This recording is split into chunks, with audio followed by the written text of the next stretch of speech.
Well, hey everybody, welcome to Parent Night 2020. Here we are, a little bit different than other years. My name is Sean Fisher-Rohde. I teach Earth Science and Astronomy here at Palatine.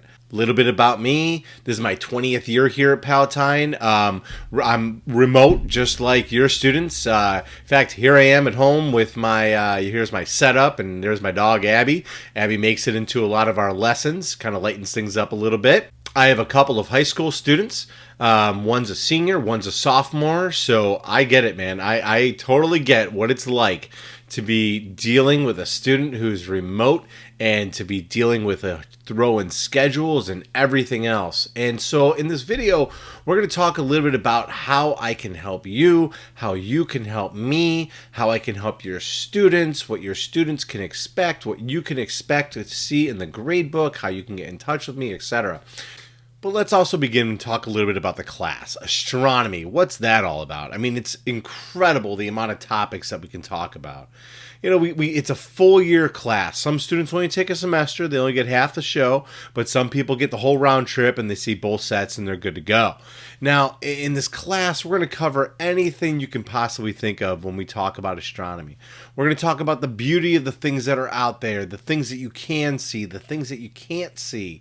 We're going to talk about everything from stars to the solar system to galaxies to nebulae to rockets to space travel to current events. And that's one of the coolest things about this class is there's always something new happening in astronomy. Always.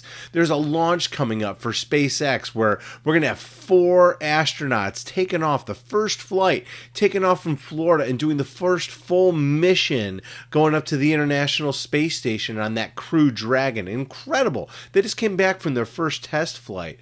We have a thing going to Mars right now. The launch just happened. We have something landing on an asteroid that's going to bring a piece of that asteroid back. By the way, a former Palatine High School student is the optical navigator for making that happen. And also a former Palatine High School student is a life support engineer for SpaceX, designing the things to keep the astronauts alive on that capsule that's going up to the International Space Station and will take people to the moon and beyond one day. The career opportunities are phenomenal. We talk about that too. You know, astronomy is unique in that it's the most humanistic science I can possibly think of. It draws people together. Everybody looks up and says, "What is that?" Or looks at a picture online and says, "Whoa." And they yearn for an understanding. And it's arguably the oldest science. It's the one science that can bring people together and cause them all to look up in wonderment. I mean, think about it. Look at that eclipse that just happened back in 2017. It caused the largest migration of human beings in modern history to jam into a little swath of land to watch the moon cruise in front of the sun for just a few minutes. It was incredible. It brought people together. I don't know any other science that can bring that many people together. I don't know any other science that can do that. It's gorgeous. It's a science that people can share together. I love it when my students reach out to me on Remind and say, "Hey, we're out looking at the moon and it's me and mom, or I got my siblings, or just a few of us, few friends are hanging out and we got a blanket and we're looking for constellations or planets." It's a beautiful science. And we're going to talk about all of it. But my favorite parts of the class are when we go beyond the content and we come together as people and we talk about where we fit in the universe and the philosophies behind that. And they're organic conversations, they're beautiful, and those are the moments that make the class memorable, and they're the reason why we're the largest elective class in the district. It's beautiful. One of my goals is to host a couple of observing nights this year. We can socially distance and look for constellations. You're invited. Come on by, man. Absolutely. And I'm going to tell your students too. Bring the parents, bring your siblings, bring the neighbor, bring your dog, your ferret, whatever you got. We'll all look up together in an age-old practice of asking, what is it? Why is it there? It really is quite beautiful. Now, embedded in all that, of course, there are tests, there's quizzes, there's content. And I'm there for your student, always to support them. I tell them to forget about their grade and concentrate on what they're learning. Because if they get engrossed in the beauty of astronomy, they're going to learn it all anyway and they're going to do great. But if they need assistance, I am there for them. Now, for the times when things get challenging, here's where I come into play. Here's where you come into play. Reach out to me. Send me an email. I'm the only guy in the science department with 2 last names. I'm very easy to find. Sean Fisher-Rohde. I have the biggest beard in the school. You can't miss me.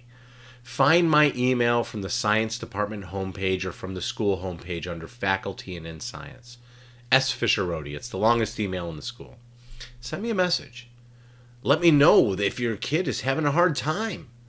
I'm more than happy. What's going to happen is I'm going to call you back. Send me an email with what's going on and give me a phone number and the best time to call you back. I'm not going to email you back. Maybe I'll email saying, thank you, I got your email, but I'm going to call you on Tuesday. And the reason why is, to me, an email, we can only cover so much. A 10-minute conversation is way more effective than emailing back and forth for 2 or 3 days. So you bounce me an email, you let me know what's going on, and I'll reach out to you and I'll reach out to your student and we will fix it. One of the things that I pride myself on is getting to know my students, is getting to know your children, your students. Who they are as people, what they're interested in, what are their strengths, what are their weaknesses. You see, at the beginning of the year, I asked my students to do a few things.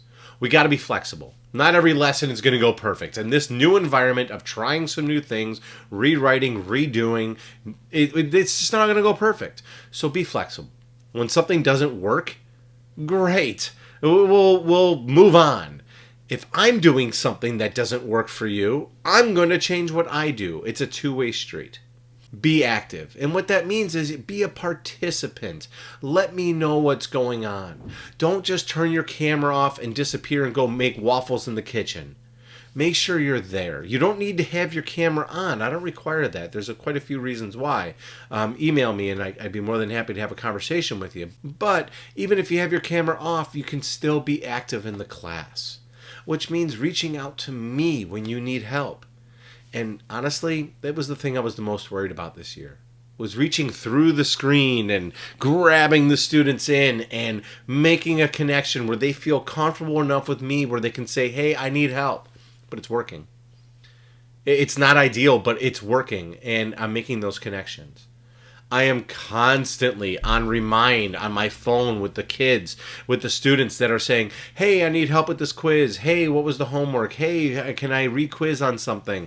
No problem. I'm constantly messaging back. I don't keep office hours.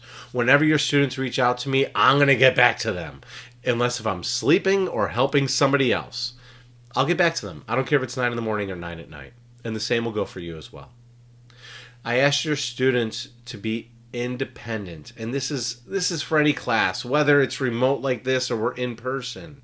I need them to be independent advocates for themselves. I need them to let me know when they're confused, and that's the hardest part about this whole thing right now, is when we're in class, I can read the body language, I can see what's going on, I can see if somebody's sleepy or if they're just confused. In this environment, I don't, especially if the camera's off. Even if the camera's on. Sometimes I'm just looking at ceiling fans all day, and that's all right. But that stresses the point, is that your students need to be independent activists. They have to let me know what's working for them or when they need help. Grades. I update grades. I try to update grades as fast as your students turn in the grades, usually a 24 to 48 hour turnaround. If you see an NC in the grade book, you'll see that's a no credit, and that means, well, we missed the mark on a few things. Your student can get tutoring and they can re-quiz and they can pull it up for a higher grade. Late work. I take late work until the day of the test, and a lot of times even after the day of the test. I'm flexible. I don't care. I don't put a penalty for late work. Just get it done. Just get it done. Look, I know people's schedules are way off right now. Just get it done. Be involved. And I know your students are involved. I have a very high success rate of students turning in things. I have a very high attendance rate. And even for the students that can't make it in because they're having internet issues, and I'm getting messages on Remind saying I'm trying to get into the Zoom and we're working it out. It's okay. I'm not going to mark you absent. If you're a minute late, I'm doing the best that I can to be flexible and active. And it's just like if we're in person. We're working together to do the best we can. So look, in this quick video, we talked a little bit about what the class is about. We talked a little bit about how your students can be successful, being active, being flexible, being adaptive, being independent advocates for their own learning. Please, we also talked about how we can work together. Shoot me an email, no matter what it is, and we will talk and we'll work it out. Your students' growth and your students' well-being is not something I take lightly. I take it very seriously. I have 2 high schoolers of my own. One is a senior and one is a sophomore. And I know what it's like when they have teachers that are standing behind them, and I know what it's like when they have teachers that are just standing in front of them. I am not a teacher to stand in front of a student. I'm always standing behind your students, and I'm standing behind you. So please reach out with any concerns. At the end of this video, have your student walk you through our Schoology. Let them show you the organization, about how we find things and the resources that are out there. Or just hunt around yourself. You'll find everything is pretty easy to navigate. Thank you so much for taking the time to watch this video. There's a couple questions coming up at the end of the video, so don't exit out just yet.